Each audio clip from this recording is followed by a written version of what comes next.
We'll briefly look at the same type of turbulent flows with results of computational fluid dynamics. These are actually taken from my computational fluid dynamics class, so we won't spend much time on them. But I think it's good to look at just a few to show the differences between, say, turbulent flows that are pictured in the previous slides and those generated from supercomputers.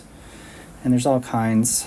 Like CFD, of course, stands for computational fluid dynamics, if you didn't know. Here, DNS stands for direct numerical simulation. And it's just basically taking the Navier-Stokes equations and solving them or integrating them in time from some initial condition and boundary condition. Professor Moyne at Stanford is one of the most well-known researchers in the field and advanced CFD, especially of DNS, for a few decades, and runs the Center for Turbulence Research at Stanford.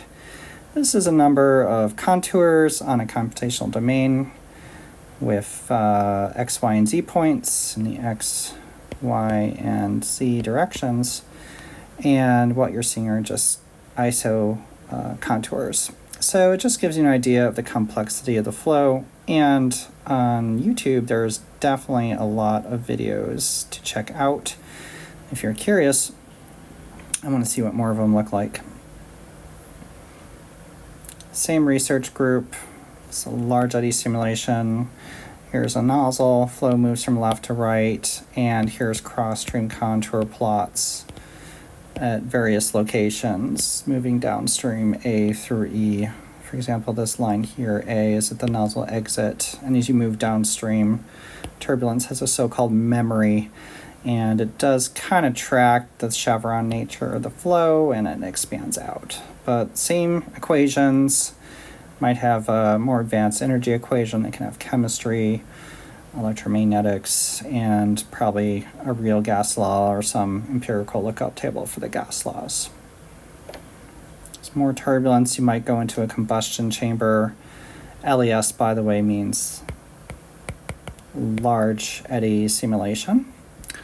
So that just means the numerics is only resolving the largest scales of turbulence, and the smallest scales within the turbulent flow and with the eddies are maybe integrated away implicitly, or they might have what they call a subgrid scale model to model that part of the energy and the energy spectrum of a fully turbulent flow.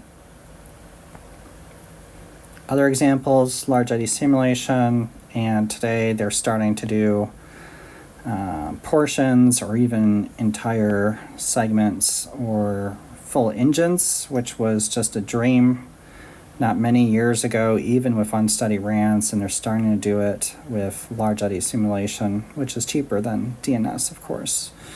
But they do capture all the full, many beautiful movies and videos you can find all over the place. Everybody's doing it.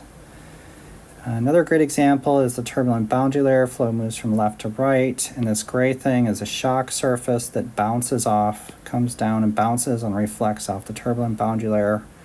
Probably learned in classes like compressible flow that, the shock wave hits the wall, but really it's hitting the boundary layer near the sonic line, and you're seeing colors and amplification of the turbulence after there interacts with the shock wave. Sometimes there's even recirculation regions at the wall or separation.